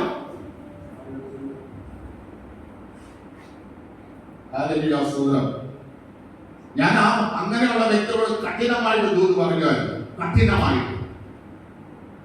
പക്ഷെ ഇപ്പൊ ഞാൻ എന്ത് ചെയ്യുന്നു? നമ്മളെ മനോബലം കുറഞ്ഞുകൊണ്ടിരിക്കണമെന്ന് തോന്നുന്നു, ആരോഗ്യം കുറഞ്ഞുകൊണ്ടിരിക്കുന്നു. അതുകൊണ്ട് ഞാൻ കഠിനമായ ദൂതുകളൊന്നും എഴുതാൻ പറഞ്ഞാൽ എഴുതിയിരിക്കും, വരയ്ക്കാൻ പറഞ്ഞാൽ വരച്ചിരിക്കും. ആ വരയ്ക്കപ്പുറം ഒരുത്തരം കടന്നു പോവില്ല. അതിനുള്ള അധികാരം വേണമെന്ന് മാറ്റിയിട്ടുണ്ട്. ഉയരുന്ന മാറ്റെടുത്താലാണ് ശുശ്രൂഷയ്ക്ക് ഇറങ്ങിയത്.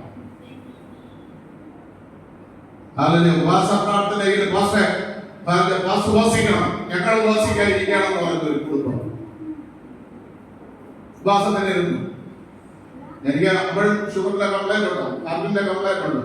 ഈ വിശ്വാസി പറഞ്ഞതല്ലേ എന്ന് വിചാരിച്ചു ഞാൻ എന്ത് ചെയ്തു? ഇരുന്നു. അവരെ വിഷയം വിടുതലാകട്ടെ എന്ന്. 4 മണി തൊട്ട് 3 മണി തൊട്ട് ഞങ്ങൾ 5 മണി വരെ വിഷയത്തിന് പ്രാർത്ഥനയാണ്.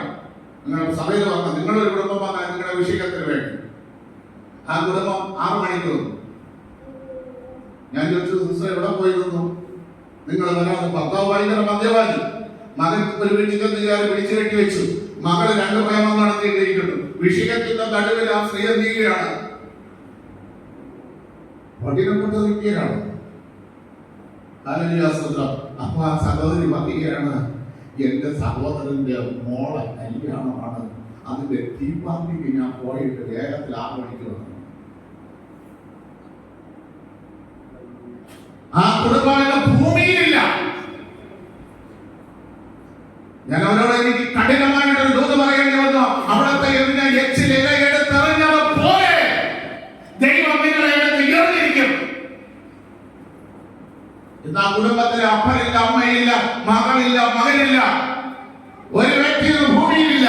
എടുത്തെറിഞ്ഞ ദൈവം ഇലയെടുത്തെറിയും പോലെ ഭൂമിയിൽ നിന്ന്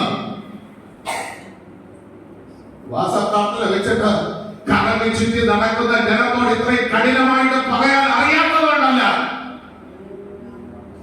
മനോബലം നഷ്ടപ്പെടുന്നതുകൊണ്ട്. ഞാൻ മുഖാന്തരം ഒരുത്തന്റെ തലയിൽ തീക്കനൽ പോലെ വെക്കണ്ട എന്ന് ചിന്തിച്ചിട്ട്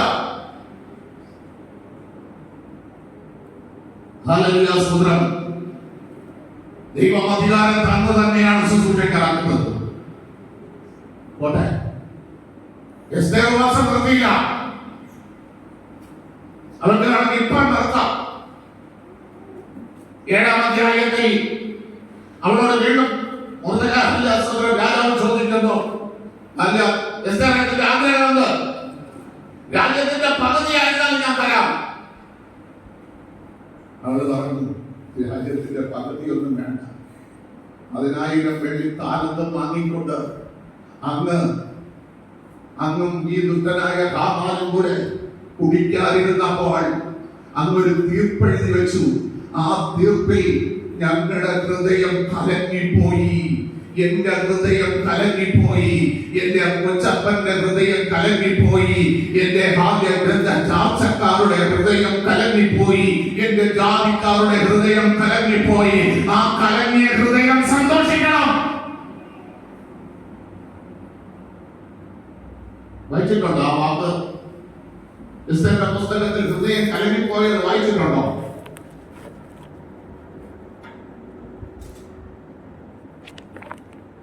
മൂന്നിന്റെ 15 വാക്യം വായിച്ചു.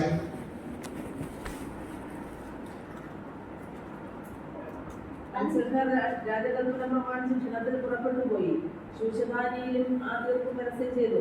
രാജാവ് ഹാമാനെ വിളിക്കുവാനിരുന്നു. ശൂശൻ പട്ടണമോ കലങ്ങിപ്പോയി. ഈ കൊള്ളനായിക്കൊണ്ട് ഒരു വ്യക്തിയുടെ ഹൃദയമല്ല കലങ്ങിയത്. ശൂശൻ പട്ടണത്തിലെ ദൈവമക്കളുടെ ഹൃദയം മുഴുവനും കലങ്ങി. ആ ജനത്തിന്റെ ഹൃദയം സന്തോഷിക്കണം. അതിന് യാവാനാണ് കാരണം. ഞങ്ങളുടെ ഹൃദയം സന്തോഷിക്കണം. പൗലോസ് പറഞ്ഞു, എപ്പോഴും സന്തോഷിപ്പീൻ, എപ്പോഴും സന്തോഷിപ്പീൻ, കർത്താവിലും അവന്റെ അമിത ബലത്തിലും സന്തോഷിക്കാൻ. ഇത് എഴുതുന്നതിൽ എനിക്ക് യാതൊരു മടിയുമില്ല. നിനക്ക് എപ്പോഴും സന്തോഷിക്കണമെങ്കിൽ കർത്താവിന്റെ അമിത ബലം നിന്നിൽ വന്നേ മതിയാവും. അതുകൊണ്ട് നീ ഇന്നലെ കടയിലുള്ളത് ചപ്പും ചവറുമെന്നെണ്ണണം. നിനക്ക് കുറെ യോഗ്യതകളുണ്ട്. എബ്രായരിൽ നിന്ന് ജനിച്ച എബ്രായൻ 8-ാം നാളിൽ പരിച്ഛേദന ഏറ്റവൻ, ഗമാലിയലിന്റെ കാപ്പിൽ ഇരുന്ന് ന്യായശാസ്ത്രം മുഴുവൻ മനസ്സ് കലക്കി കുടിച്ചവൻ, പരീശന്മാരിൽ പരീശൻ എന്നുള്ള കുറെ അതിന്റെ ഹുണ്ടല്ല, അതങ്ങ് മാറ്റിവെച്ചിട്ട് അതിനെ ഛേദമെന്ന് എണ്ണിക്കൊണ്ട് പിടിക്കാവുന്നതല്ല, പിടിച്ചിരിക്കുന്നു എന്നല്ല, അതിന്റെ മുമ്പിൽ പിൻപിലുള്ളത് മറന്നുകൊണ്ട് മുൻപിലുള്ളതിനെ ആ പിടിക്കാൻ വേണ്ടി ആഞ്ഞുകൊണ്ട് ആ നിനക്ക് ഓടാമെങ്കിൽ 2024 കലങ്ങിപ്പോയ ഹൃദയത്തെ ദൈവം സന്തോഷകരമാക്കി മാറ്റും. ഈ കലങ്ങിയില്ല നിന്റെ ഹൃദയം. ശത്രു നിനക്കായിട്ട് പതിയിരുന്നപ്പോൾ, ശത്രു നിനക്കായിട്ട് അത് കെടിവെച്ചപ്പോൾ നീ കലങ്ങിയില്ല, നീ വേദനിച്ചില്ല. നിന്റെ ഹൃദയം, ആ ഹൃദയത്തെ സന്തോഷിപ്പിക്കാൻ നിന്റെ കർത്താവ് എന്നും റെഡിയാണ്. നിന്റെ വേദനിച്ചു പോയ ഹൃദയത്തെ, തകർന്നു പോയ നിന്റെ ഹൃദയത്തെ, ഉടഞ്ഞു പോയ നിന്റെ ഹൃദയത്തെ അതിനെ സന്തോഷിപ്പിക്കാൻ നിന്റെ കർത്താവ് തയ്യാറാണ്. പക്ഷെ നീ ആകും വേണം, ആകണം. മനസ്സിലായി? നീ ആകണം. ഉടഞ്ഞോ, തകർന്നോ, ആർക്കും വേണ്ടാതായി. ദൈവമക്കളെ, എസ്തർ എപ്പോഴാ മൊർദെഖായി തന്റെ ചാർച്ചക്കാരനാണെന്ന് വെളിപ്പെടുത്തിയത്? എപ്പോഴാ?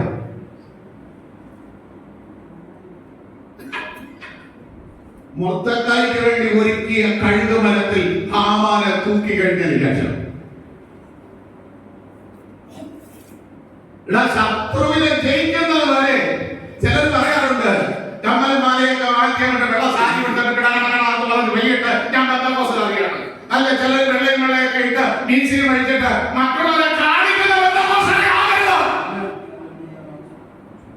മീൻസ് എടുക്കുന്നവർക്ക് വെള്ളയുള്ള ഇട്ടെന്ന് പറഞ്ഞുകൊണ്ട് നീ ബന്ധക്കോസിലായില്ല. മറ്റുള്ളവരെ കാണിക്കുന്ന ബന്ധക്കോസിലാകരുത്. നീ പ്രാർത്ഥിച്ച് ജയമെടുക്കുന്ന ബന്ധക്കോസിലാകണം. പ്രാർത്ഥനയിൽ ഉച്ചരിക്കുന്ന ബന്ധക്കോസിലാകണം. എസ്തർ ജയിച്ചു. 7-ന്റെ അവസാനമായത് അവർ ഹാമാനെ അവൻ മൊർദെഖായിക്ക് വേണ്ടി നാട്ടിക്കുന്ന കഴുകുമരത്തിൽ തന്നെ തൂക്കിക്കളഞ്ഞു. രാജാവിനെ പോകാൻ ശ്രമിച്ചു. ദൈവം നോക്കണമേ, ശത്രു തകർന്നപ്പോൾ ആരുടെ കോപം ശ്രമിച്ചു? അപ്പൊ രാജാവിന് ഈ കോപം കൊടുത്തതാണ്. നമുക്ക് കോപം കിട്ടിയ ശത്രു നശിക്കുമോ?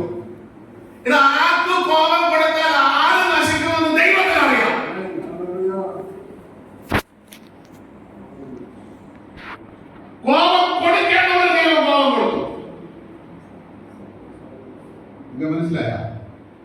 കോപം കൊടുക്കേണ്ടവർ ദൈവം കോപം കൊടുക്കും. അതോടെ ശത്രുവിന് അല്ലാതെ ഞാൻ കോപിച്ചെന്ന് പറഞ്ഞ കാര്യമൊന്നുമില്ല.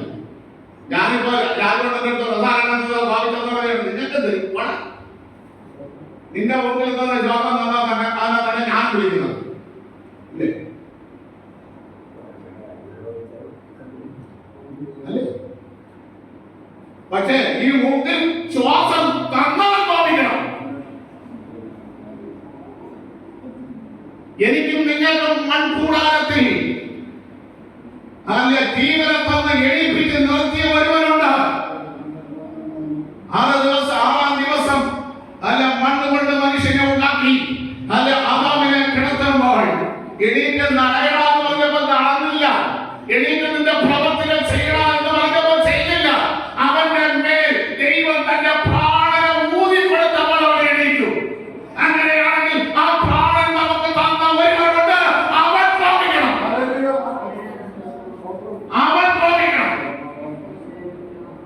അവന് കോപത്തിന് മുമ്പിൽ നിൽക്കാൻ ആർക്ക് കഴിയും? ഈ ഭൂമിയിലുള്ള ആർക്ക് കഴിയും? പക്ഷെ അവന് കോപം വരത്തക്ക രീതിയിൽ നമ്മൾ ദൈവസന്നിധിയിൽ ഇരിക്കണം. അല്ലാതെ നീ വെറും വാക്ക് പറഞ്ഞെന്ന് പറഞ്ഞുകൊണ്ടാണ് ഒരു കാര്യവും കേട്ടോ. അവന് കോപം വരണം. ദാവീദ് അടുത്ത സത്യത്തോടെ നിങ്ങൾക്ക് പറഞ്ഞുതരാമെന്ന് നിൽക്കുന്നു. ദാവീദ് പ്രാർത്ഥിച്ചപ്പോൾ വിശുദ്ധ മന്ദിരത്തില് പ്രാർത്ഥന എത്തി. അതുവരെ എത്തിയില്ല, എത്തിയില്ല. അല്ലെ 2 ശതമാനത്തെ പുസ്തകം 22-ാം അധ്യായം നിങ്ങൾ ഒന്നാണ് അതിന്റെ 9 തൊട്ടൊന്ന് വായന. 2 ശതമാനം 1 ശതമാനം അടുത്ത മുകളിൽ വായന. അതേ മുകളിൽ എന്റെ പ്രാർത്ഥന വിശുദ്ധ മന്ദിരത്തിലെത്തി. എന്റെ കഷ്ടതയിൽ ഞാൻ യഹോവയോട് നിലവിളിച്ചു. എന്റെ ദൈവത്തോട്, ഭർത്താവിനോടല്ല, ഭാര്യയോടല്ല, അപ്പനോടല്ല, അമ്മയോടല്ല, മരുമകളോടല്ല, മരുമകളോടല്ല, മക്കളോടല്ല നിലവിളിച്ചത്. മക്കളെ എനിക്ക് രോഗം ആശുപത്രിയിൽ കൊണ്ടുപോകണം, എന്നെ രക്ഷിക്കണമെന്ന് മക്കളോടല്ല പറഞ്ഞത്, ദൈവത്തോട്. നിന്നെ സൃഷ്ടിച്ച ദൈവത്തോട്, നിന്റെ അവസ്ഥകൾ അറിയാവുന്ന ദൈവത്തോട് ആ പ്രാർത്ഥന വിശുദ്ധ മന്ദിരത്തിലെത്തി. അപ്പോ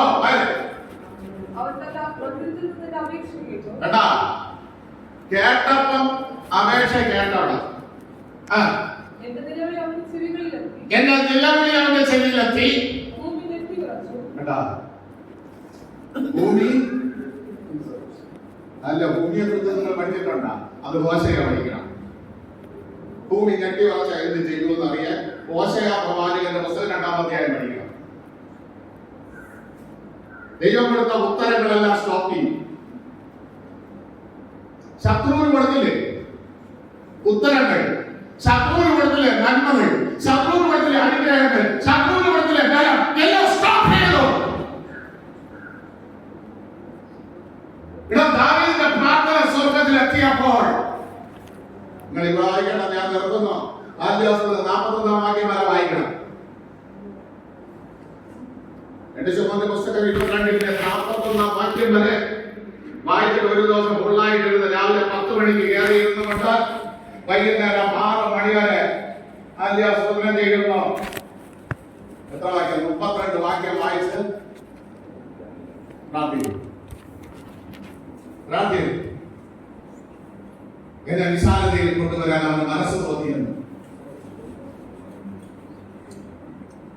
അപ്പം കൊണ്ടുവരും, മനസ്സ് വിശാലതയിൽ കൊണ്ടുവരും.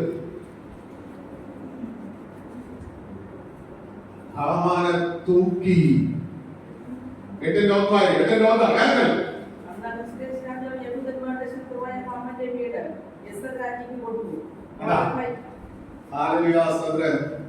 ശത്രുവിന്റെ വീടാക്കായി പ്രാർത്ഥിച്ചു വെക്കാൻ നമ്മൾ കുറെ കാലം കൊണ്ട് പ്രാർത്ഥിക്കുക. ഒന്ന് എന്തെങ്കിലും കിട്ടിയ ഒരു പേന കിട്ടിയ കൊച്ചു പിള്ളേരെ പറ്റിക്കാൻ വേണ്ടി പ്രൈസ് എടുത്തെന്ന് പറഞ്ഞ് നമ്മൾ കൊടുക്കണം. പേനെ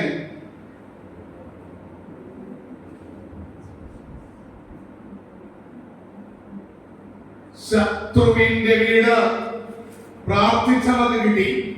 അടുത്ത മൊർദെഖായിക്ക് തന്നോടുള്ള ചാർച്ച ഇന്ന് ഇപ്പോഴാണ് മൊർദെഖായി തന്റെ ആരാണെന്ന് എസ്തേർ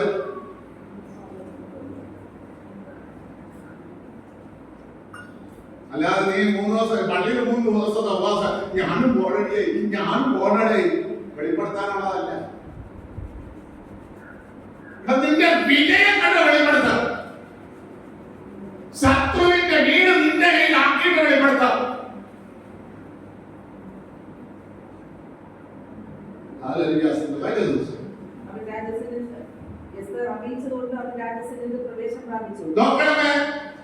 അറിയിക്കേണ്ട സമയത്ത് അറിയിച്ചു. എന്തിനറിയിച്ചു? ശത്രു വീടിന് മരിച്ചപ്പോ ഈ സ്ഥാനം ആക്കൂട്ടണം. ഹാമാന്റെ സ്ഥാനം ആക്കിട്ടണം. മൊർദെഖായി കിട്ടണം. അറിയിക്കേണ്ട സമയത്ത് അറിയിക്കണം. ഒരു വേക്കന്റ് വന്ന സമയത്ത് അവിടെ കാണിക്കാറില്ല. അല്ലാതെ എപ്പോഴും ഒന്നിനല്ല അറിയിക്കേണ്ടത്. അതാണ് സമയം തക്കത്ത് ഉപയോഗിച്ചുള്ള. ആരൊക്കെ പറഞ്ഞു? പൗലോസ് പറഞ്ഞു. വേറെ ആരും പറഞ്ഞു?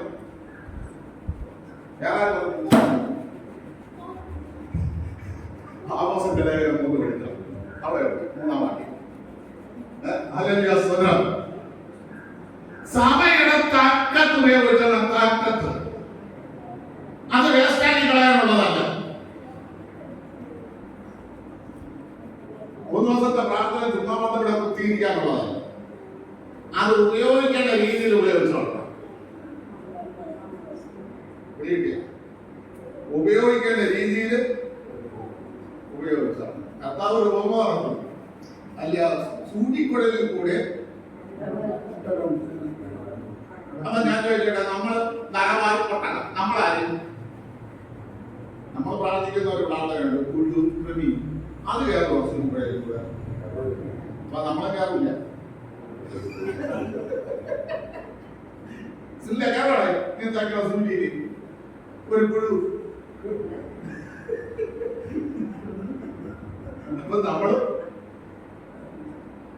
കേരളം അതിനകത്ത് കുറെ യോഗ്യതകൾ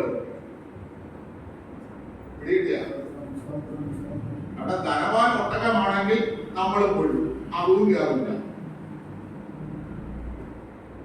അങ്ങനെ അത് പുഴു കയറത്തക്ക രീതിയിൽ ഹോള് വലുതാക്കിയ എന്ത് പറ്റും?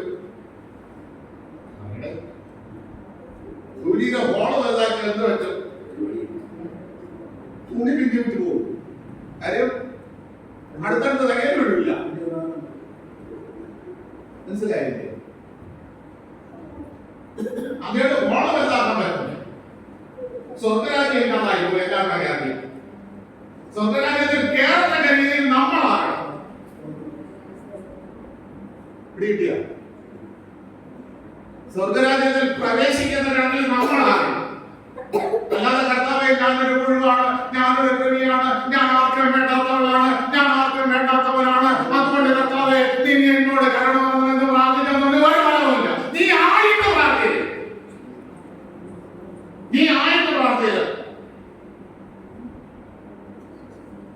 ഹല്ലേലൂയ സ്തോത്രം. ഈ പകൽക്കാലം ഈ അവസാനത്തെ ഞായറാഴ്ച ഇത്രയെങ്കിലും കേട്ടാൽ 25-ൽ നിർത്തിയിടണം. കേറാൻ യോഗ്യതയുള്ളവരായി തീരണം.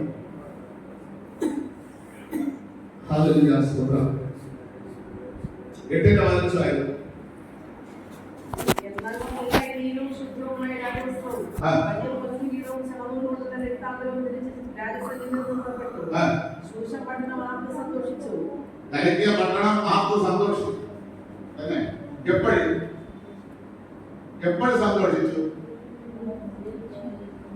എപ്പോഴും സന്തോഷിച്ചിരിക്കുന്ന സിസ്റ്റർ മൊർദെഖായിക്ക്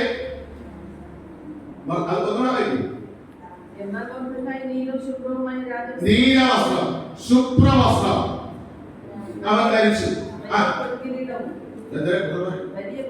വലിയ പൊൻകിരീടം, ചെറുതല്ല. നമ്മളെ കൊടുക്കുന്ന കോപി ഇവിടെ ഉണ്ടാകുന്നു. ഇല്ലല്ലേ? എത്രയുള്ളത്? കണ്ണിലിട്ട ഉത്തര അതല്ല മുറത്തക്കായ്ക്ക് കൊടുത്തത്. മുറത്തക്കായ്ക്ക് കൊടുത്ത വലിയ കിരീടം. നിനക്ക് ശത്രുവിനെ ജയിക്കുന്ന നിനക്ക് കിട്ടുന്നത് വലുതാ, ചെറുതല്ല. വലിയ കിരീടം. ചണനൂല് കൊണ്ടുള്ള രക്താംബരവും ധരിച്ച് രാജസ്ഥാനത്ത് എവിടെ നിന്ന്? കാവൽ കൂട്ടാരത്തിലൊന്നല്ല, കാവൽ വീട്ടിലൊന്നല്ല, കാവൽ പുരയിലൊന്നല്ല മുറത്തക്കായി പുറപ്പെട്ടത്. മുറത്തക്കായി പുറപ്പെട്ടത് രാജസ്ഥാനത്തിൽ. ഇന്നലെ വരെ കിടന്ന സ്ഥലത്ത് നല്ല മുറത്തക്കായി പുറപ്പെട്ടത് രാജസ്ഥാനത്തിൽ. ഇത്രയും വന്നപ്പോൾ കലങ്ങിയ ഹൃദയം ചെയ്തു, കലങ്ങിയ പട്ടണം. അപ്പൊ തകർത്തുകളാണ് ദൈവദൂതൻ മാറുന്നത്. സങ്കീർത്തനക്കാരൻ ചോദിക്കുന്ന യഹോവേ നീ ദൂരത്ത് നിൽക്കുന്നത് എന്ത്? ദൂരത്ത് നിന്നിട്ടുണ്ടെങ്കിൽ ദൈവം നിന്നെ ദൂരത്ത് വിട്ട് ദൂരത്ത് മാറി നിന്നിട്ടുണ്ടെങ്കിൽ നിന്നെ തകർക്കാനല്ല, മറ്റൊന്നായി പണിയാൻ, മറ്റൊന്നായി പണിയാൻ. അതിന് നീ രട്ടെടുക്കണം. അല്ലെ ഇന്നലെ വരെയുള്ള വസ്ത്രത്തെ മാറ്റി വെച്ചിട്ട് ചാക്ക് നൂല് നീ കെട്ടണം.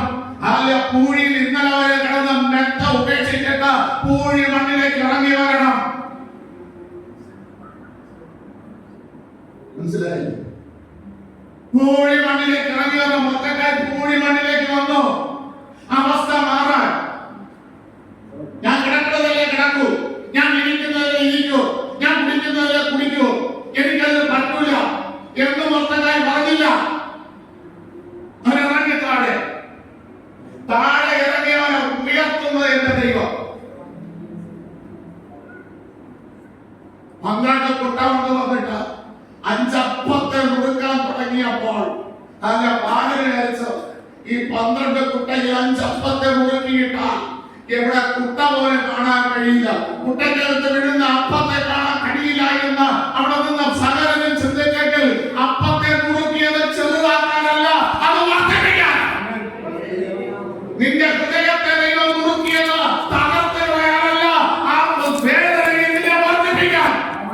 ആ വേദനയിൽ നിനക്ക് സന്തോഷം തരാൻ, ആ വേദനയിൽ നിനക്ക് ഒരു അനുഗ്രഹം തരാൻ, അതിന് ദൈവം നിന്നെ മുറുക്കി.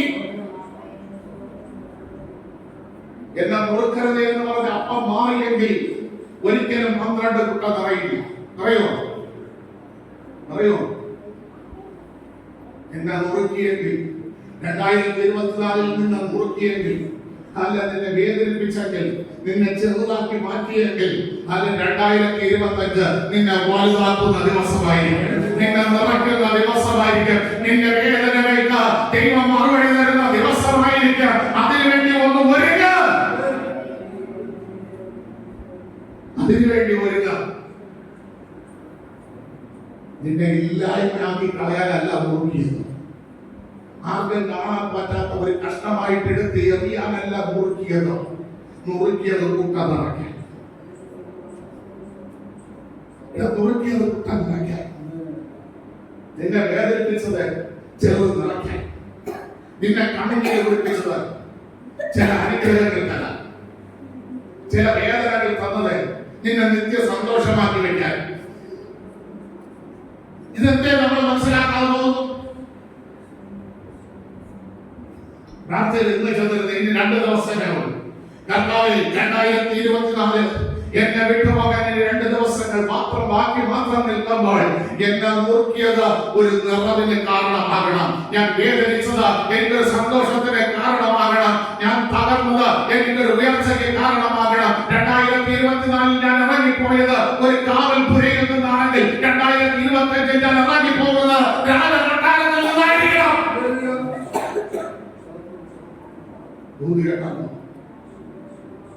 ഈ ദൂത് വെച്ചെങ്കിൽ നിങ്ങൾക്ക് പ്രാർത്ഥിക്കാം. ഈ ദൂത് വെച്ചെങ്കിൽ 2025 പുതിയ ദൈവങ്ങളെ പുതിയ ദൈവത്തിൽ മറിയുടെ ഒരു കാര്യം നിങ്ങൾക്ക് പറഞ്ഞുതരാം. മറിയ കരുതികൊണ്ട് സ്വപ്നം ചെയ്യുന്നു. കർത്താവിനെ വെച്ച കല്ലറ കണ്ടിട്ട് ആണ് പോയത്. എന്തിനു പോയി? സുഗന്ധവർഗ്ഗങ്ങൾ കൊണ്ട് കർത്താവിന്റെ കല്ലറയിൽ അവിടെ വന്നപ്പോൾ കല്ല് ഉരുട്ടി മാറ്റി വെച്ചു. അവൾ ആദ്യം ഓടി ആരെടുത്ത് പോയി?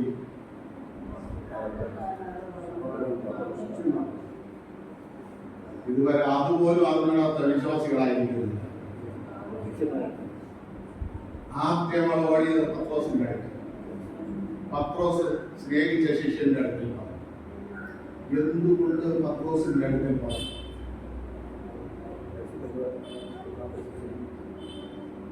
എന്തുകൊണ്ട് പത്രോസിന്റെ അടുത്തിൽ പറഞ്ഞു? പ്രവാചകന്മാരെ ഒന്നും ഞാൻ ആശ്രയിക്കുന്നു, പക്ഷേ പ്രവചനത്തിലൊന്നും എനിക്ക് വിശ്വാസമില്ല. എനിക്ക് ഇതിനകത്തുള്ള പ്രവചനത്തിലെ വിശ്വാസം. അതിനുവേണ്ടി കളയാൻ എൻ്റെ ഒരു പൈസയും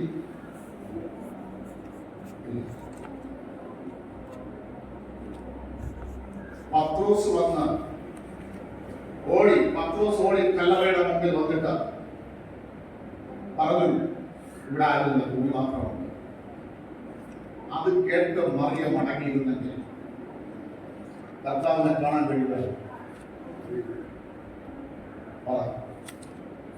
ചിലരുടെ വാക്ക് കേട്ടല്ല നീ കർത്താവിനെ ആരാധിക്കുന്നത്, കർത്താവിനെ അന്വേഷിക്കുക. നിന്റെ മനമൊതുക്കം നീ ഏത് ആവശ്യത്തിന് ആലയത്തിൽ വന്നോ ആ ആവശ്യം പിടിച്ചെടുക്കുന്നത് വരെ, അത് പ്രാപിക്കുന്നത് വരെ നീ കർത്താവിനെ അന്വേഷിക്കണം. പത്രോസിന്റെ അടുക്കൽ പോയതിന്റെ കാരണം ഞാൻ പറഞ്ഞുതരാം. ഈ ഭൂമിയിൽ 12 ശിഷ്യന്മാരുണ്ടായി. 12 ശിഷ്യന്മാരിൽ പത്രോസിനുള്ള ഏറ്റവും പ്രത്യേകത, യൂദേ പിശാച് പാറ്റാൻ ശ്രമിച്ചപ്പോ വിട്ടുകൊടുത്തു. പത്രോസിന് എന്ത് ചെയ്തില്ല? അപ്പൊ ദൈവം വിട്ടുകൊടുക്കാത്ത ഒരു പുരുഷനാണ്. അവൻ പറയുന്ന കാര്യം വലുതെന്നാണ് എല്ലാവരും. ഇവിടെ പത്രോസിന് തെറ്റുപറ്റിയത് വേണ്ട. ഇവിടെ തെറ്റുപറ്റാത്ത എന്റെ ദൈവത്തിന് എല്ലാ പ്രവാചകന്മാർക്കും തെറ്റുപറ്റും, എല്ലാ വിശ്വാസികൾക്കും തെറ്റുപറ്റും. പക്ഷെ ഈ വചനത്തിന്റെ വള്ളിക്കോ പുള്ളിക്കോ തെറ്റുപറ്റില്ല. വചനത്തിന്റെ വള്ളിക്കോ പുള്ളിക്കോ തെറ്റില്ല. അവൾ അവിടെ തന്നെ നിന്നു, കരയുമ്പോൾ കുനിഞ്ഞു നോക്കും. ഇവിടെ വെറും വസ്ത്രം മാത്രമേ ഉള്ളൂ എന്ന് പത്രോസ് താൻ സ്നേഹിച്ച ശിഷ്യൻ അകത്ത് കയറി. പത്രോസ് കുനിഞ്ഞു നോക്കി, കണ്ടില്ല. സ്നേഹിച്ച ശിഷ്യൻ അകത്ത് കയറിയപ്പോൾ കണ്ടില്ല, തുണി മാത്രമാണ്. പോയി. അവർ പറഞ്ഞ അവിടെ ആരുമില്ല, ഞങ്ങള് മടങ്ങിപ്പോകും. എന്തുകൊണ്ട് പത്രോസിനെ കാണാൻ കഴിഞ്ഞില്ല? അതിന്റെ മറുപടി ഇവിടെ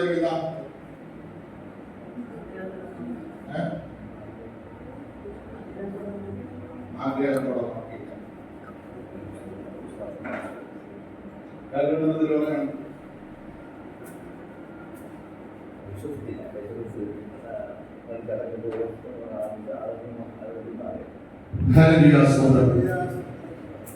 പത്രോസ് വലയും കൊണ്ട് ഇറങ്ങാൻ നിൽക്കുകയാണ്.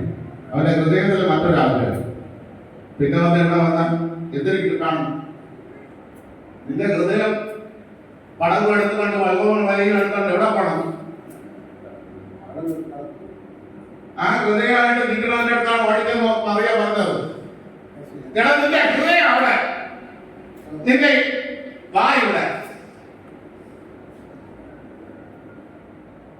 മനസ്സിലായില്ലേ? പള്ളിക്കകത്ത് വന്നാൽ കർത്താവ് അനുഗ്രഹം വിടുതല നിന്റെ വിഷയം. അല്ലാതെ വീട്ടിനകത്ത് എന്ത് നടക്കണം? മരുവാൻ ബാങ്കിൽ കയറിട്ട മരുവാൻ മട്ടിയെടുത്തോണ്ട് ഓടിയ ഇതൊന്നും അല്ല. നിന്റെ എന്താണ് ചാവണതാവും. നമുക്ക് ചെന്നിട്ട് നടക്കാം. നീ ഇവിടെ ആലയത്തിൽ വന്നത് ദൈവത്തെ ആരാധിക്കാൻ, ദൈവബോധം കാണാൻ, നിന്റെ ഹൃദയത്തിന്റെ വേദനയിൽ ഒരു പരിഹാരം കിട്ടാൻ. ആ പരിഹാരം കിട്ടാനായിട്ട് അവൾ അവിടെ തന്നെ നിന്നു. ആ പരിഹാരം കിട്ടാനായിട്ട് നിന്നവർക്ക് കർത്താവ് പ്രത്യക്ഷമായി. എന്റെ വീട്ടിലെ വിഷയങ്ങളുമായി പള്ളിക്കാലത്ത് വരരുത്. നീ വരേണ്ടത് എനിക്ക് കർത്താവിന്റെ മുഖം കാണണം. അവനെ കാണുന്നതിനകത്ത് എന്റെ സന്തോഷം പൂർണ്ണമാകുമെന്ന് കർത്താവ് പറഞ്ഞു. ആ സന്തോഷം എനിക്ക് പൂർണ്ണമാകണം. ഞാൻ കരഞ്ഞു.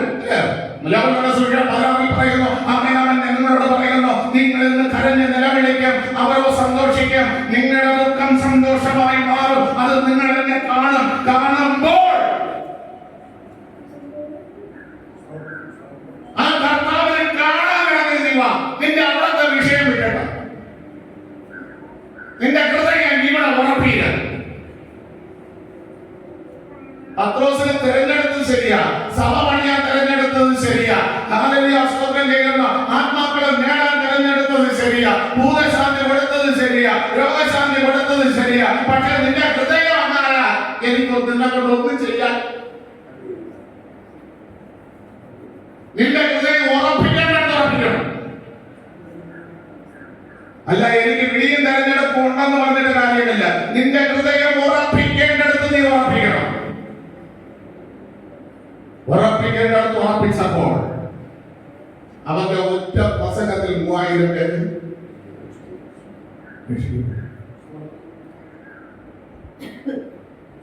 പത്രോസ് ദൈവസന്നിധിയിൽ 10 ദിവസം കൊടുത്തപ്പോൾ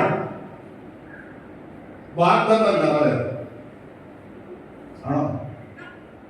10 ദിവസം തന്നെ കൊടുത്തു. ആ വാഗ്ദത്തം നിറവേറിയപ്പോൾ 17 രാജ്യങ്ങളിലുള്ളവർ വന്ന് പത്രോസിന്റെ മുമ്പിൽ മുട്ടുമടക്കി. അറേബ്യക്കാരുണ്ട്. അറേബ്യ എന്ന് പറയുമ്പോൾ മുസ്ലിങ്ങൾ. അവർ വരെ ആത്മാവിന്റെ മുമ്പിൽ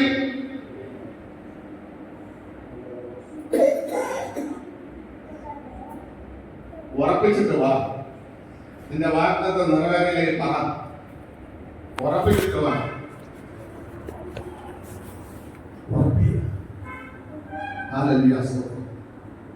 ഈ 2024 ഉറപ്പിക്കും.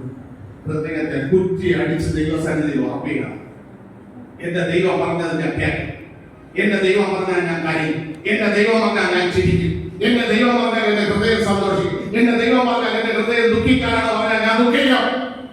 ഉറപ്പില്ല. ആ ഉറപ്പ് നിന്നെ വന്നാൽ നിന്റെ മുമ്പിൽ മുട്ടുമടക്കാൻ മുട്ടുമടക്കും. നിന്നെ ഇന്നലെ വരെ പരിഹസിച്ചവർ ഞാൻ എന്ത് ചെയ്യണം എന്ന് ചോദിച്ചതിന്റെ മുമ്പിൽ വരും. വേദനിപ്പിച്ചവർ വരും. അതിന് പത്രോസ് ചെലവാക്കിയ വെറും 10 ദിവസമാണ്. നമ്മൾ വർഷങ്ങൾ കൊണ്ട് സമയം തരാറുണ്ട്. പക്ഷേ ഹൃദയം എന്തില്ല,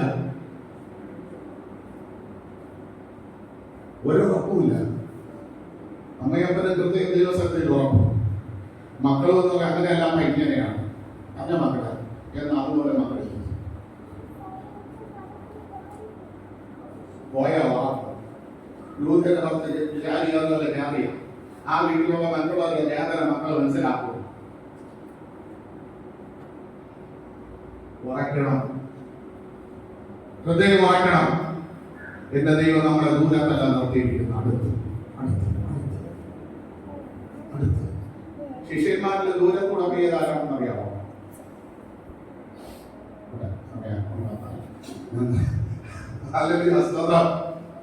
അവൻ ഇവിടെ ചെന്ന് ഇരുന്നെന്നറിയാമോ? അവൻ എന്ത് ചെയ്തെന്നറിയാമോ? ദൂരത്തൂടെ പോയവനെ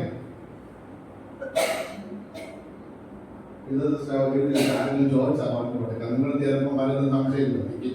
കാര്യം നമ്മൾ വല്ലപ്പോഴും മെസ്സേജ് കൊടുക്കുന്നവരാണ്. അതുകൊണ്ട് ചേച്ചി ഇതവിടെ കിടക്കണമെന്ന് ചോദിച്ചാൽ പത്രോസാണ് കൂടെ ആ വ്യക്തി ചെന്നിരുന്നത് എവിടെ? അല്പ തീക്കുകയാണ് അല്ലേ? അല്പ തണുപ്പ് മാറ്റാൻ. എന്നിട്ട് കർത്താവിനെ തള്ളി പറഞ്ഞു. ആ പെൺകുട്ടി പറഞ്ഞു, നിന്റെ ശബ്ദം പോലും അത് വിളിച്ചറിയിക്കുന്നു. ഉടനെ പ്രാവാന്ന് പറഞ്ഞു. നമ്മൾ ദൂരത്തൂടെ അനുഗമിച്ചാലേ, കർത്താവിനെ ദൂരത്തൂടെ നമ്മൾ പിൻപറ്റിയാലേ ഇതൊക്കെ നമ്മുടെ ജീവിതത്തിൽ സംഭവിക്കും. നമ്മുടെ ദൈവത്തെ വ്യാപകത്തെ പ്രശ്നങ്ങൾ നമ്മുടെ കുടുംബത്തിലാണ്.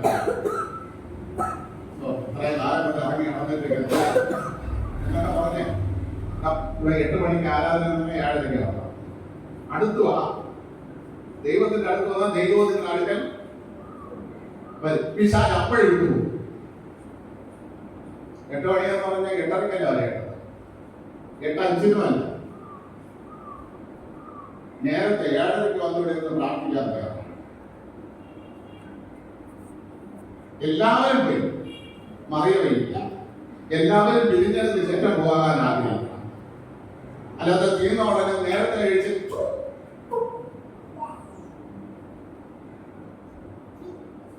മനസ്സിലായില്ലേ? എല്ലാവരും പെരിയതിന് ശേഷം പോകാൻ ആഗ്രഹിക്കണം. ആശീർവാദം എപ്പോഴും പറയും ഓടാൻ. ചിലർക്ക് പാട്ട് കലർത്തി, പാട്ട് തുടങ്ങുന്ന വെച്ചൊക്കെ ചെയ്യും. എനിക്ക് പാടാറുണ്ട്.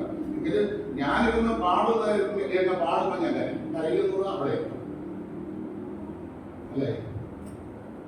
തിരുനിറമൊഴുകിയ കാൽവരിയിൽ ഞാൻ വരുന്നേകനായി, കതരങ്ങൾ നിറഞ്ഞോരൻ മനസ്സിൽ മനഃശാന്തിയേകി അനുഗ്രഹിക്കൂ ഈ നിമിഷം. ഇടപറങ്ങിയിടുന്നു ബന്ധവും സുന്ദരവും ഇടനായി തീരുന്നു ഞാൻ.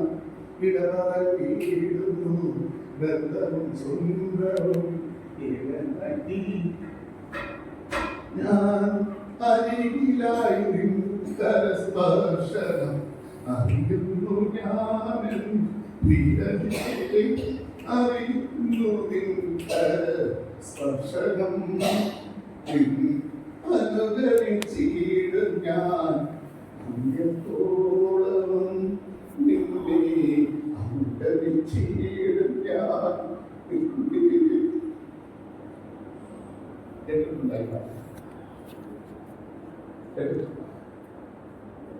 ഒറ്റയ്ക്ക് പാടി കരയാൻ ഹൃദയത്തിൽ പാട്ട് പാടി കരഞ്ഞ് കഴിയുമ്പോൾ ഒരു പൂർണ്ണ പെയ്യുന്നത് പോലുള്ള ഒരാശ്വാസം. ഞാൻ പാടിയ ചിലപ്പം നാളെ രാഗമായിരിക്കും അല്ലേ? ആർക്കും എന്നോട് ആ പാടി എത്താനും പറ്റൂല എന്ന് പറയും. പക്ഷെ മോൻ പറയും പാപ്പ സൗണ്ട് കുറച്ച് പാടിക്കാൻ. പക്ഷേ ദൈവസന്നിധിയിൽ പാടിക്കരയാൻ കഴിയും.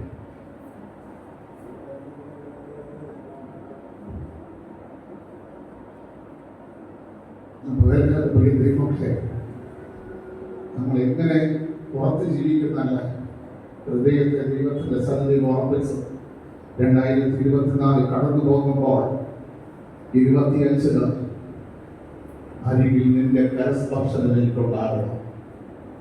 കഥനം നിറഞ്ഞ ഈ ഹൃദയകാലത്ത് മനഃശാന്തിയേക്കാൻ നിങ്ങളെങ്കിലും ക്ലാസ്സിൽ വചനമൊക്കെ പഠിച്ചിട്ട് മനസ്സ് സുഖത്തോടെ സന്തോഷത്തോടെ ജീവിക്കുന്നല്ലേ?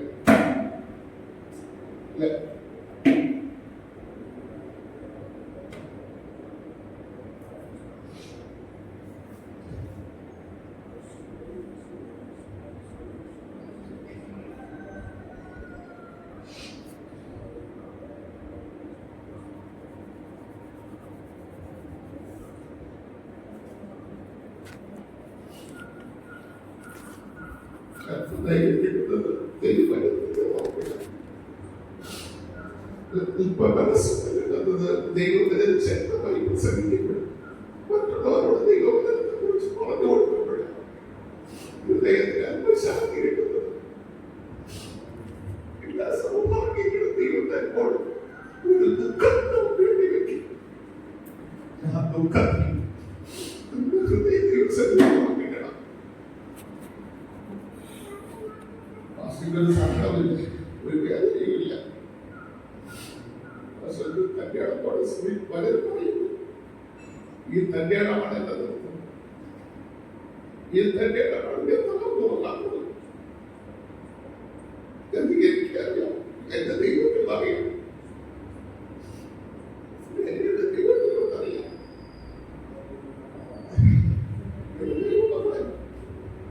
എന്റെ നിലപാട് 1 മണിക്കൂറാണ്. 1 മണിക്കൂർ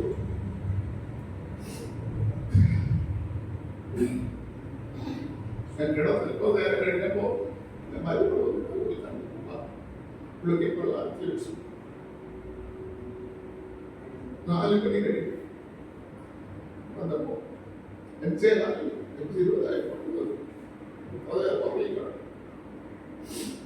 ഹൃദയത്തിന്റെ എന്താണെന്ന് നിങ്ങൾ മനസ്സിലാക്കണം. ഹൃദയവേദന എന്താണെന്ന് മനസ്സിലാക്കണം.